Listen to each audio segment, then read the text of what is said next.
In my view, the RECAB program is not achieving what it set out to achieve. And what it set out to achieve was to remove unroadworthy vehicles from the roads and to enable taxi operators to be putting safer, newer models of vehicles on the roads. The reason it's not working is because the financial loan schemes that are linked to the taxi RECAB are unaffordable for drivers and operators. So if you or I, in our personal capacity, were to go and borrow 700,000 or 800,000, which is what a new vehicle costs, we would be paying a repayment amount of somewhere in the region of 5,000–6,000 rand a month. But because taxi drivers and taxi operators are regarded in the financial sector as high risk, those costs have dramatically risen. The only subsidy that is currently available in the system is a subsidy where you are given a basic amount of money for the vehicle you wish to scrap. So obviously it's not helpful for those who have never had a vehicle in the first place. Because National Treasury has financial constraints and because it's unlikely that there will be any new subsidies in the system, one of the studies that we are currently doing is how could we use the existing finances differently so that we de-risk the loans, so that the loans are affordable, and so that the amount of money that an operator would be making in a month can easily cover the repayment. So, no, there's no subsidy for women, and there's not likely to be a subsidy for women.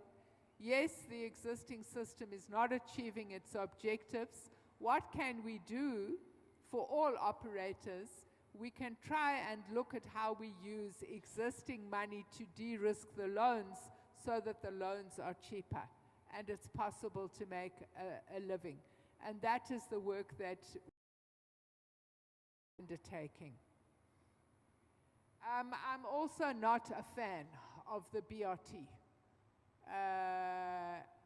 But because I'm the minister and because I must be measured about what I say, let me just say to you that we are evaluating the effectiveness of the BRT and leave it there.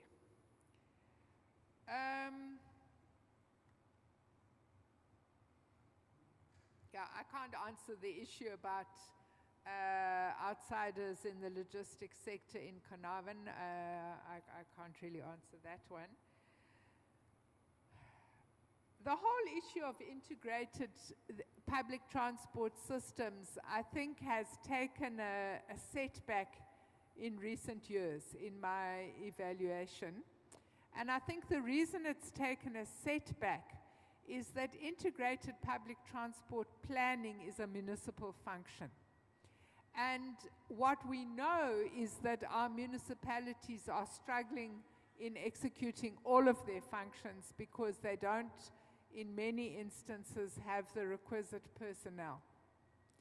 And it links to the question that was asked about the amount of traffic that's on the roads.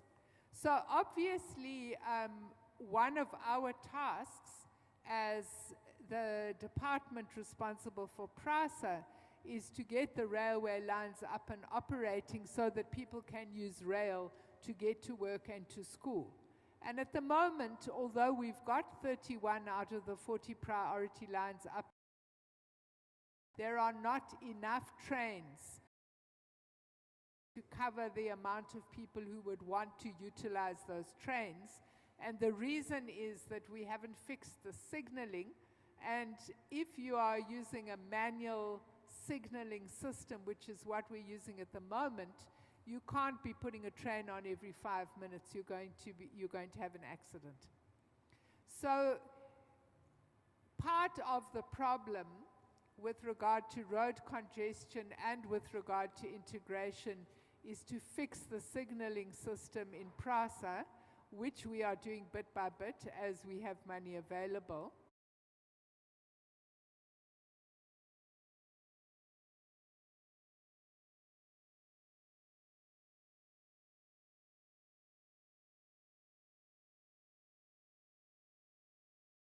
Solve, then you've got to fix the signaling on PRASA, and some of that is we call an externality for the Department of Sport. I couldn't hear, was your broader question about regional integration? Yes. So the regional integration question is a very interesting question, because at the moment our region is actually very integrated, but it's integrated around road freight. And obviously passengers, but primarily passengers who are using taxis, long distance and cross-border taxis. What is interesting are the developments in our neighbors with regard to rail and to ports. And one of the issues that I say regularly to Transnet is that if you continue to be pedestrian in the way in which you are fixing your operations, you are going to get outperformed by our neighbors. So Walvis Bay comes to the fruit producers in the Western Cape every day and says, come and export your produce through Walvis Bay. Until the recent developments in Mozambique, a huge amount of freight that was previously going out through Durban and Richards Bay is now going out through Maputo. We know that there is a new Lobito corridor which is being developed with American money that is going to be taking minerals from the DRC out through ports in Angola. And the Tanzanian government is busy linking that same area in the DRC to the port of Dar es Salaam. So it can be very easy for us to lose the strategic position we've got with regard to Southern Africa's logistics if we don't hurry up and get to the party. Lots of opportunities for South African logistics companies in the subcontinent, but lots of threats to our own logistics industry if we don't get our act together quickly.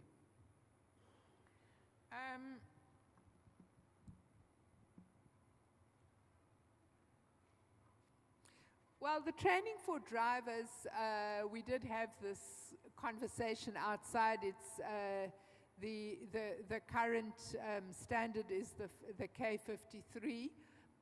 But if you look at the, what is this new act called, Chair? The Land Transport Management Act. There is provision in that act for development of standards with regard to driving schools.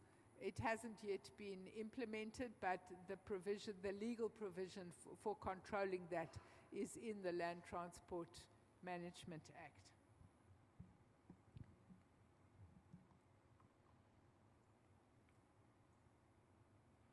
I think I've dealt with all the questions, Chair. I think, Minister, the only one that might be remaining is the subsidization of women. You dealt with that. Okay, there's no subsidies. No, thank you so much. Is small business support in various development finance institutions. That is where one would need to look at support for all small enterprise development, but there's no subsidy in transport, and I don't think that there's likely to be, because Treasury says no. Thank you. Minister, I had the opportunity of working for almost all the parastatals. So I've been with Transnet, I've been with PRASA. We corporatized PRASA when it came from Transnet. And some mornings, very early in the morning, we would go and visit some of these stations. One of them was New Canada. Now that I've been out of the circles for a long time, I would like to know if the decongestion has happened, because it's very heartbreaking to see people really, really waking up very early, wanting to go to work. And if one train is cancelled, people literally hang all over the train, on top, on the shelves, in front of the train driver, every space that they can get.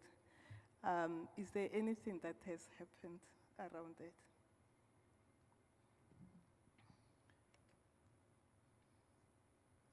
Well, I suppose what's happened around that, and it's not the solution we were looking for, is that this train stopped running altogether. Passengers found alternatives.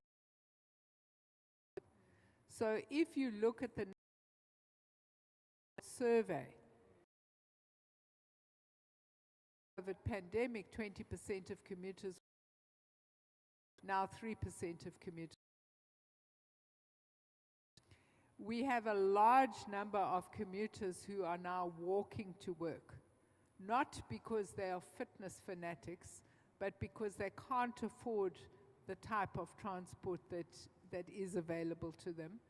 And of course, the usage of taxis as a means of public transport has increased from 83 to 87%. And as you would have heard in my previous reply, until we fix the signaling system on the PRASA network, and only parts of it are currently fixed, you can't increase the number of train slots without risking a major rail collision. With this, I think as a take home, and looking forward to seeing a better rail network. I know the budget obviously is a challenge, and maybe in the audience I meet so many people who say that they've got partners, they want to come and invest, especially in the rail. Got our Chinese friends here. There's so much demand, and maybe we need to really look seriously into the public-private partnership. We do have subscribers who are already buying trains to come and help in the mining sector to transport the goods. So it's really a matter of enabling policies from government that will assist us to move maybe faster. I know for a fact that signaling, the budget has always been there every year, long before you came, Minister, and it would go back. I don't know what is the problem. But I'm quite sure with you being the driver, being the driving seats, that budget will get its way to resolving the problem. That's my plea to you. Thank you so much.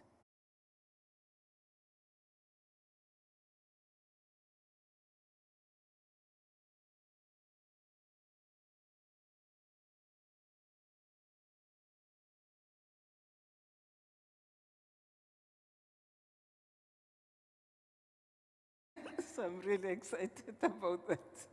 And I'm hoping that we can get our think tanks in transport to come and engage you further. There's a lot of interest in that area. And I think that way we can get solutions to our national problems. Thank you. I would now like to call upon our Deputy Chair of the ANC Finance Committee, Ms. Gloria Serobe, to come and thank, to do a vote of thanks.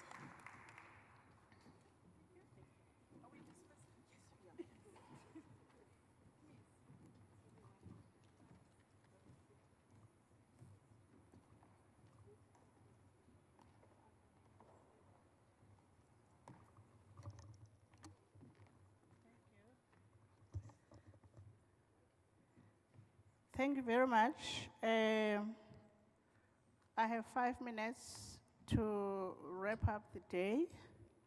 And I think most importantly is to thank the participants from this morning up to this afternoon. This is a very special event. Coming as I do from Cape Town, it is a privilege that this session is happening in Cape Town. And I think we must recognize that privilege and take advantage of that. And knowing the convening powers of PBF, especially in the margins of the ANC events, you underestimate that power at your own peril.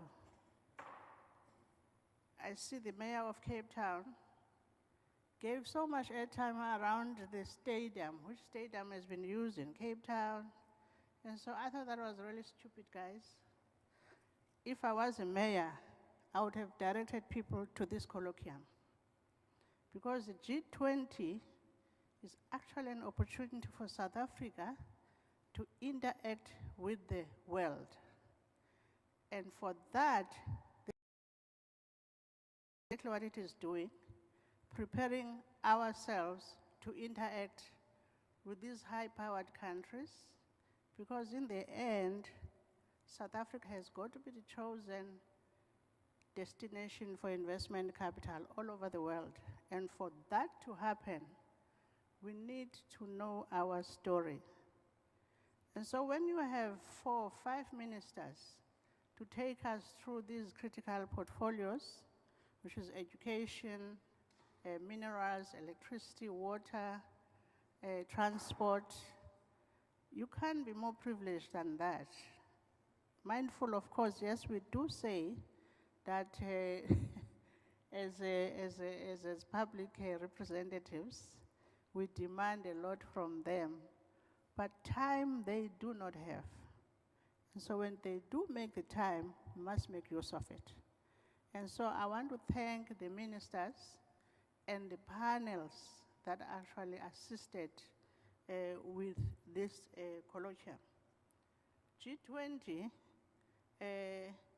that we are presiding over in South Africa has got 3 themes: solidarity, equality, and sustainable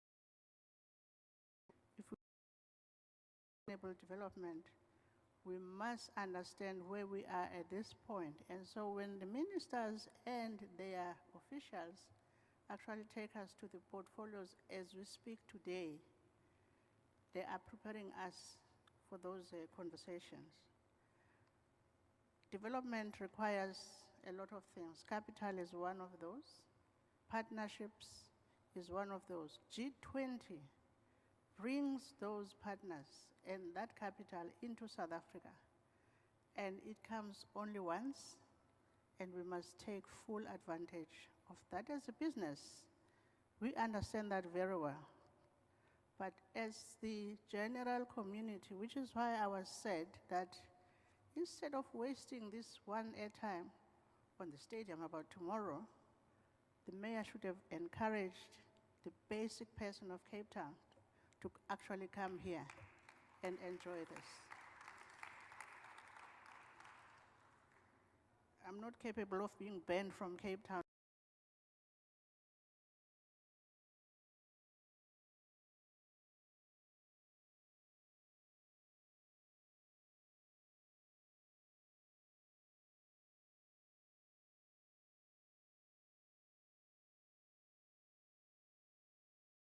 Is oversubscribed. I was told that the golf was oversubscribed. Tomorrow is not oversubscribed. But we're quite keen, you know, with their January 8. You can't miss that.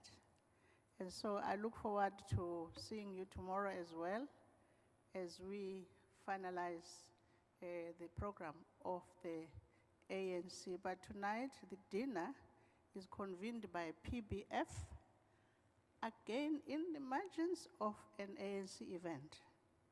And I think next time we must understand that privilege, that we will always get attention. That's what PPF seems to be very strong on. And thank you very much, Astebi. And thank your team for just, I know you couldn't sleep. And we had to confirm that we will be here. We needed to write WhatsApp messages to confirm, because the programs show people's names and they don't show up. I understand that anxiety. So I hope you will sleep well tonight. And thank you very much. Really appreciate it. And on behalf of the chairman of the ANC National Finance Committee, I want to thank you on her behalf. In between the, what do you call them, the door-to-doors, she had to make sure this one works too as well. On her behalf, I really want to thank you. Thank you very much.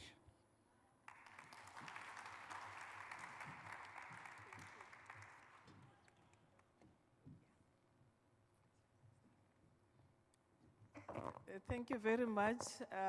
We've come to the end of the day.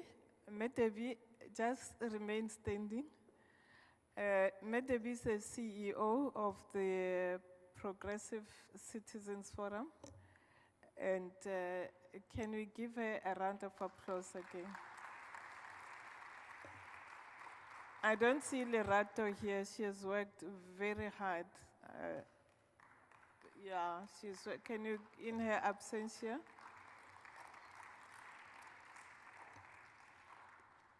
This great work was done organized by 2 people. Others, like myself, who were just helping there and there. But they worked day and night, the 2 of them. So it's really hard work, and this is day 3 of our event. We started with the wine tasting organized by African Bank. It was a great success. I could say it was oversubscribed as well. And day 2 was the golf. This is day 3. And I'm going to sleep like a baby tonight. I won't have nightmares about anything. Thank you so much. We will be organizing alongside SONA. Please respond on time, because many people are going to be disappointed tonight. There are many people who are telling me they were battling to get flights, and then I say, finally we got flights, and now we want gala dinner tables. It's too late. We are offloading the bus. It's too full. Otherwise, we're going to be penalized for safety if we overcrowd the place. So we can't take chances. So we request humbly that, and this is a request we make all the time, but I don't know, for some reasons, the day before, people catch the fever and just stay away, they want to come in. But unfortunately, we have to make arrangements for the venue and know the capacity and all of that. So it becomes very difficult if people confirm on the last day, because by then we have allocated seats and everything. But thank you so much, and please subscribe to PCF. PCF, as I said when I opened, is a Progressive Citizens Forum. Medevi can give you information together with Lerato, so that you get information about all our events. One Progressive Business Forum is our forum where the subscribers for business also get regular information on all the events, and we have quite a lineup of events for business to business with different countries, a lot of opportunities that we want to discuss with our businesses. So please subscribe so that you can't say I didn't know. Thank you.